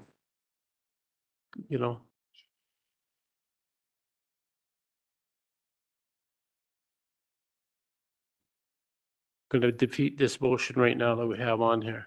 Yeah. We had the first motion on first. Okay, yeah, let's deal with the first one first. Sorry, Yeah. could you repeat your last question? Okay, so the motion we're going to bring to the table right now would be the very first one I read. Can I get a motion that council refuse the requested development variance? No, No. you have to defeat their motion to refer. So I have that Oh, okay, supersedes. sorry. Yes. So Barney, could you read Wes's motion? Or did I put you on the spot here? That council directs staff to work with the applicant on a revised application. Is that sufficient? And we had a seconder. Yeah. Okay. All in favor? Opposed? Opposed? Yep. That's defeated. Now we go back to the first one. We can modify. Councilor Ray. I realize I'm not as familiar with the intricacies of Robert's rules as some of my colleagues, but I'm wondering if we could consider a friendly amendment if the mover and seconder would agree to revise this motion rather than defeating it and putting forward a new motion. Is that something that we can do? I see nodding from, yes, my fellow councillor to the far left. So could we, whoever the mover and seconder are, could we consider a friendly amendment to revise that first motion to just that first part, that council refuse, the requested variance, and further that we refer it to staff for further negotiations? So I have councillors Stetsky and Ray moving the first motion. Rob had suggested, saying that council refused the requested development variance permit as presented and further direct staff to negotiate with the developer to determine solutions for offsite services. Okay. Yes, but I do want to speak to the new motion. Okay, yes, but you give your permission and I'm the seconder. I give my permission. Oh, that's the new motion. Marnie, could you read the new motion, please? That council refused the requested development variance permit as presented and further direct staff to negotiate with the developer for solutions to offsite services. Okay, everybody understand that? Seconder? That was Councillor great. Ray is the seconder. Got it? Okay. It was a friendly amendment, so it's still the same. Oh, okay, okay, I've got you. Thank you. Yep. Discussion. Councillor Statsky. So just to go back a little bit, can you just summarize for us what the, and I've read the report a couple of times, but what the developer is being asked to do, just a short version of what all they're being asked to do. And then Councillor Blissett raised the question of if some of that can be deferred for the developer, but require them to do it later on, and whether that's even possible.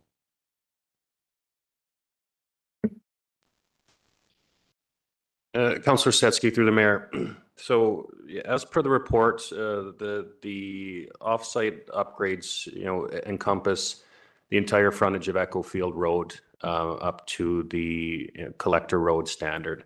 So that's widening the road to that standard based on the traffic flow requirements of that classification of road, curb, gutter, sidewalk, street lighting, and storm sewer services standard for that cross section. When it comes to consideration for phasing in work, we have spoken with the developer and the developer's agent in a couple meetings to consider a master or a phase development agreement, which would allow for substantial work to be undertaken and to phase the work, which would allow the phasing in of the upgrades to allow for properties to be developed and sold prior to all of the requirements needing to be done.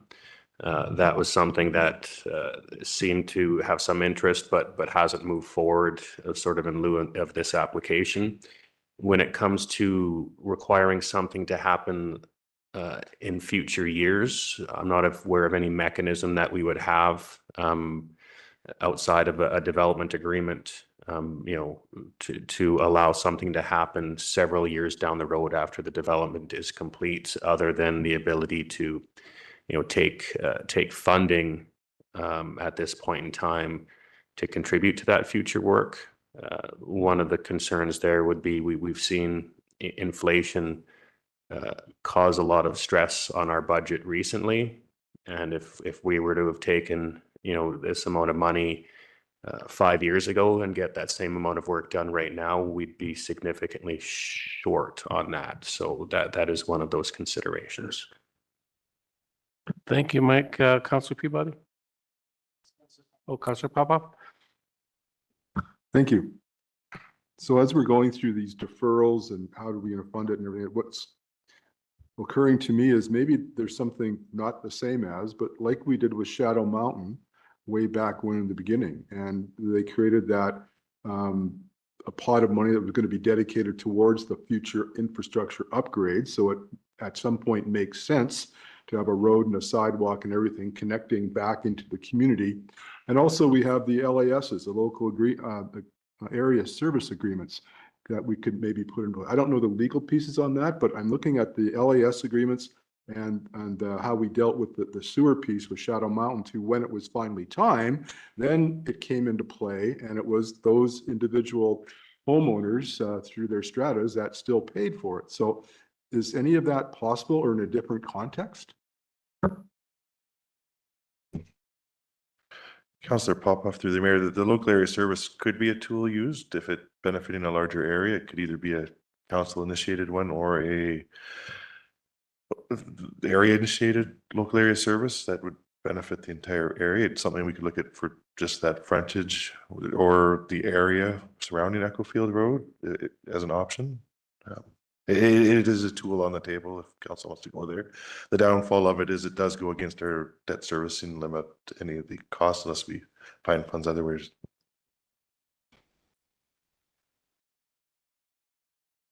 Councilor Peabody, you have a question? Thank you, Mayor. I do like the direction this conversation is going. I do like the new motion on the table.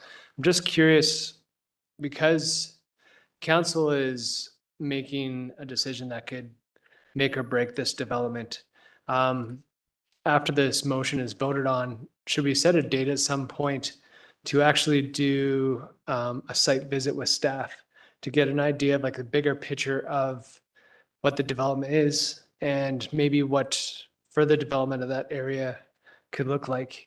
I see value in that because, you know, we've all driven up there. We're making our own assumptions of what it needs, and maybe having, you know, an actual tour with staff might be more beneficial. Thank you. Councillor Graham. Yeah, thank you. Yeah, and just in conversations with the with the agent, they had mentioned a few different municipalities within BC that have phased in approaches. I'm wondering if that's something, you know, that we could look into, like, well, what are these other, I'm sure this isn't the first time it's come up in the province. So is there other municipalities that we can look at? Like, I know we're set in bylaw right now, so this is kind of where we're at, but what is some other ways of achieving this, or what are other municipalities doing to kind of work through these little issues? Sure. So through the mayor to Councilor Graham, certainly under the Local Government Act, there is a legislated tool of a phased development agreement. It's a very unique tool. It's quite intensive. It's there in legislation. But we also have development agreements in our subdivision servicing bylaw. And if it is a negotiation in good faith, there's nothing to say. I don't think there's anything that would prevent us from creating some form of agreement, which, I mean, ideally you'd have to have it registered on title, so it carries with the land, to ensure that those get done. And then those conditions of the agreement would be, you know, ironed out and negotiated. And then whatever variances are left, perhaps, because it's not likely we'll come up to 100% resolution. I suspect there will be some variance requests still based on those negotiations. If we're successful and they're amenable, then, you know, we would probably bring back the notion of what the phased agreement would look like, plus any requested variance with a future application. There are tools. We haven't used them here. They range. We probably would want to seek perhaps some legal opinion on the tool that's in the LGA as the phased development agreement. Typically, those ones I think are triggered and done at the zoning, but then we're also in the process of zoning this land. So it's just something we have to look into more, but certainly it's not an uncommon occurrence. The key, I think, just as a side note with those agreements, is we have to have strong criteria at which point certain things need to be done and those triggers, and what those triggers are and at what point, and then uphold them, or make the applicant come back to council to request an amendment to that agreement and then advise you why they can't uphold their end of the agreement. So it's not impossible. We'd have to do a bit more research on which approach would be best, but I think there's something that we could use. The other thought that comes to mind, Councillor Popoff, is looking at some of the larger municipalities. Some have done large contributions and then have run either a DCC project or local area service. So say the developer will pay for a significant portion, but to the city, and then the city runs another combination of the tools we have in the Local Government Act. So there are options out there for sure that we can work with. Councillor Steske. I guess I can only speak for myself, but whatever you do, I'd like to make sure it doesn't cost the general taxpayer of Cranbrook any money when you bring it back. Thank you. Marnie, could you indulge me and read that motion one more time before we vote? Sure. The council refused the requested development variance permit as presented and direct staff to negotiate, direct staff to negotiate with the developer solutions for offsite services. Thank you very much. Everybody understands what's going on? Very good. All in favor? Opposed? That's carried unanimously. Thank you very much. Good discussion, council. I knew this one would probably generate a little bit. Now we're moving on to administrative updates. We have one admin update tonight from Public Works regarding the Memorial Arena. I see Tony there. Floor is yours, Tony. Thank you, Mayor and Council. There's been significant progress in the planning to the repair of the Memorial Arena structure. The calibration efforts between engineering consultants, local contractors, and city staff demonstrates a commitment to finding innovative solutions for a safe and timely project delivery. Installing structural scaffolding, which is currently taking place, is the first step in allowing the ice arena plant to run. So once complete, we're expecting a more permanent repair to the structure with a life expectancy of 50 years. While the project's schedule depends on factors such as worker safety, material supply, contractor coordination, and weather conditions, the potential for the Kingsman Arena ice surface looking to be ready by early spring 2024, and the Memorial Arena back in business shortly after is promising news to the public. And City of Cranbrook staff are grateful to the local group for prioritizing this project amid a busy construction environment. Questions? Thank you, Tony. Any questions, comments, Councillor Peabody? Thank you. Our communication staff might be on this, but it might be a good idea to get some photos of some of the progress to share on our social media. Further? Thank you, Tony. I hope to have some budget and better scheduling updates for next meeting. Thank you very much, Tony. Thank you. Yeah. And we through our communications, we'll be making public aware of the progress as we're going. Mayor Price, that's correct. So we've got something going out immediately here tonight as well. That matches what Tony just gave you an update on. Great, thank you very much. How's Papa?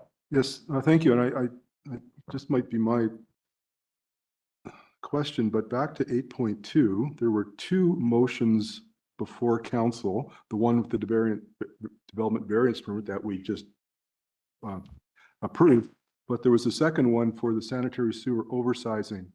That was another motion, and I don't think that got voted on at all. So do we need? No, it wasn't. It was one or the other. No, it's not or. I think it's both. Yeah. So Marnie, do we need to go back to 8.2 and do the motion for 0.2? Yes. Correct. You mean I got it right? Oh my God. Correct.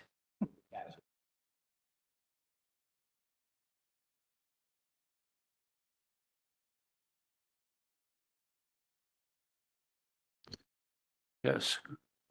Yeah. No. Good catch. Okay, we're going to go back to 8.2. We have a second motion. Can I get a motion that council approve the deviation to latecomer and sizing policy 65-02 for payment of sanitary sewer oversizing upon issuance of the total performance certificate by the city engineer for the Wildstone Heights development, and further that council fund the sanitary sewer oversizing from the sanitary sewer capital reserve. Councillor Popoff, Councillor Graham, discussion. All in favor? Opposed? So we're so what that's saying is we're approving the deviation. Okay, sorry. Yes, okay. All in favor? Opposed? That's unanimous. Thank you. Good one, Ron.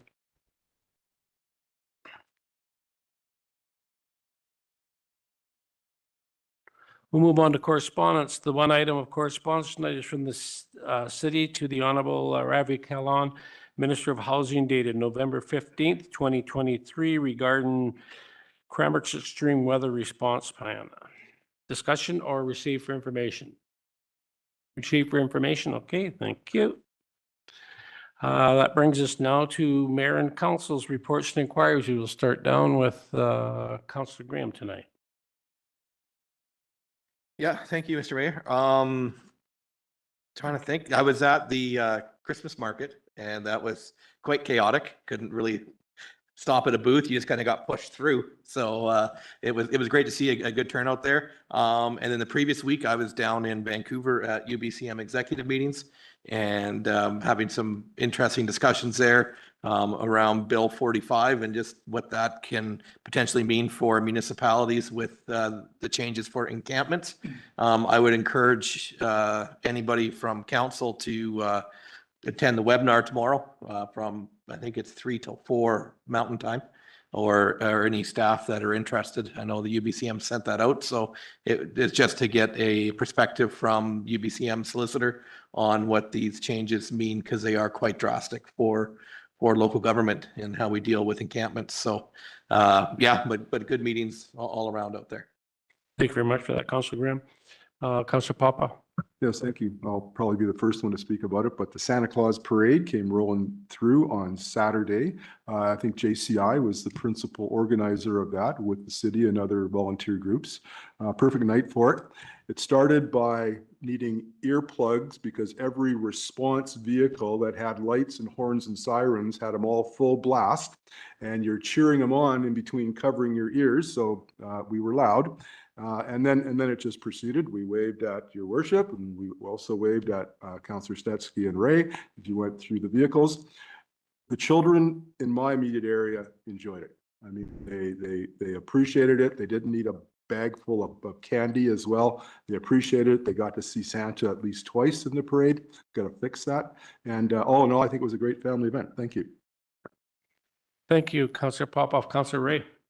Thank you, Mayor. I had the pleasure of attending the Chamber's most recent networking event, their restaurant takeover on Friday, November 17th at the Fire and Oak at the Prestige. And the Chamber does an excellent job of those events and a great place to connect with the business community. And then, as Councillor Popoff mentioned, I was very pleased to participate in the parade. Councillor Stetsky and I were in one of the city's electric vehicles. So I got to drive my very first electric vehicle in a very public location, but it all went well. And yeah, thank you and congratulations to JCI for all their work on the Santa Claus parade. It was great to be there, and also, yes, enjoyed the market at Western Financial Place, and great to see the crowds out. Just an excellent event. Thank you, Councillor Bissett.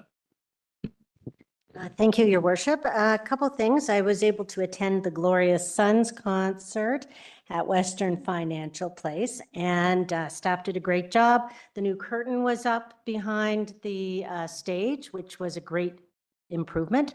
And yeah, great concert, and feel very fortunate to have had them come to Cranbrook. So I've been able to see great concerts in Cranbrook since I've lived here. Even growing up in a larger community, but you don't always get to go to these things. So it's a nice opportunity. I also wanted to mention about the market at Western Financial Place on the weekend and noticing about the absence of the railings. So hopefully those are going up this year. They've been a long time in the works. So it would be nice if they were in place for next year's market, because certainly a number of people could have used the benefit of handrails to go up and down the stairs. And then I also wanted to bring to everybody's attention, in case they missed it on the news, about how School District 23, the Central Okanagan Public Schools, just received $29 million from the provincial government for childcare.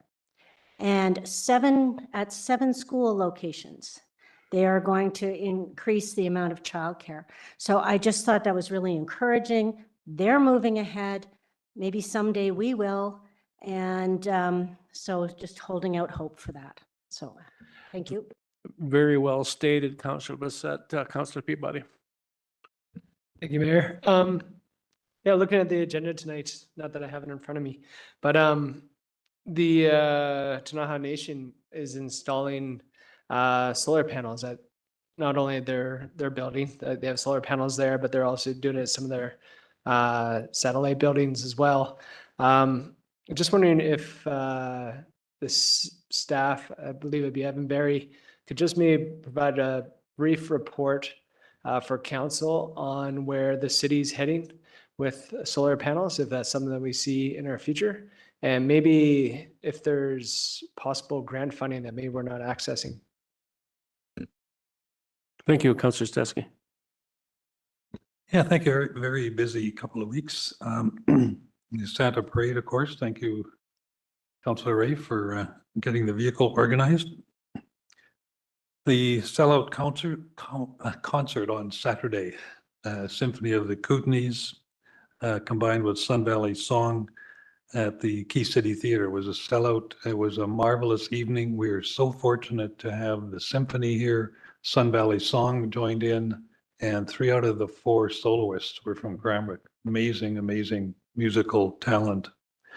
I attended the board meeting for the Cranbrook Library and the Friends of the Library this afternoon. Wanted to say thank you to them for helping to make Cranbrook a better place through their volunteer efforts.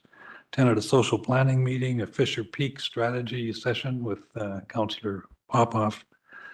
Winter market both days, and we had over 120 vendors, and most of them are pretty happy. It was a good decision to keep that market up and running that council made a few weeks ago. Today, I had the pleasure of representing the mayor at kicking off the Salvation Army kettle campaign for the year. Council will be at the Tamarack Mall on Tuesday, December 12th. We're all taking turns looking after the kettles, so you can come and bring your wallets with you, please, on December the 12th. It's such an important undertaking that the Salvation Army does every year to raise money to help those in the city that need help the most. So please be generous. Thank the people that are ringing the bells. Very important campaign. Lastly, the stairs are being constructed. I don't know if they're finished or not, but the metal staircase leading down from up where the senior center is located down to Street Angels. I saw a crane working there about a week ago. I'm not sure what stage it's at. Maybe CAO Virtual can tell us, but I know there were a lot of people interested in seeing that staircase get replaced. So update perhaps would be appreciated. Thank you, Councillor Stetsky through Mayor Price. Yeah, there should be usable in the next week or two. They're just closing up the project and be one small concrete slab to pour, and they'll be removing the fencing. Thank you, Tony. For me, yeah, the Santa Claus Parade, very well attended. Did a great job again by JCI. Like last year, cold night. Again, I couldn't believe the turnout, you know, in that type of weather, you know, and again, that just speaks for, you know, residents of Cranbrook, how resilient and how they support things. We see it every year with Remembrance Day. You know, we probably draw as good as any community I've been per capita, you know, and I've been in a lot of communities for Remembrance Day and these types of things. So, you know, our citizens really do support what's going on in the community. I had the good fortune to attend 2 100 birthdays this last week, 2 in 1 week. So Mr. Fred Hess and Mrs. Jean Lund both turned 100 this last week. And I intended to present them with recognition certificates from the city of Cranbrook and City Council. And I'm going to tell you, 100 years old. They get around, and I couldn't believe it. You know, sat down, had conversation. I could not believe how sharp and articulate they were. I mean, very, very fortunate. So they're actually very enjoyable days there. I had really good discussion. Lastly, Councillor Ray and myself attended a meeting at the chamber with members of the business community, discussed the social issues in the community. Really good input, I thought. You know, we listened to some concerns, and it wasn't really directed to the city. It was for their group to do some brainstorming. You know, obviously they brought up the issues, but you know, the group was really focused. They were trying to bring along some solutions as well. So, you know, going forward, certainly with the Mayor's Select Committee, you know, on homelessness, that is going to be very valuable to us moving forward. So very much appreciate they put that together. And there's another one, I believe it's on Wednesday, that we'll be meeting with the nonprofits in town for a very similar type of meeting. So I'm looking forward to that. And that's all I've got. And that brings us to the end of tonight's meeting. Can I get a motion to adjourn? Councillor Bass.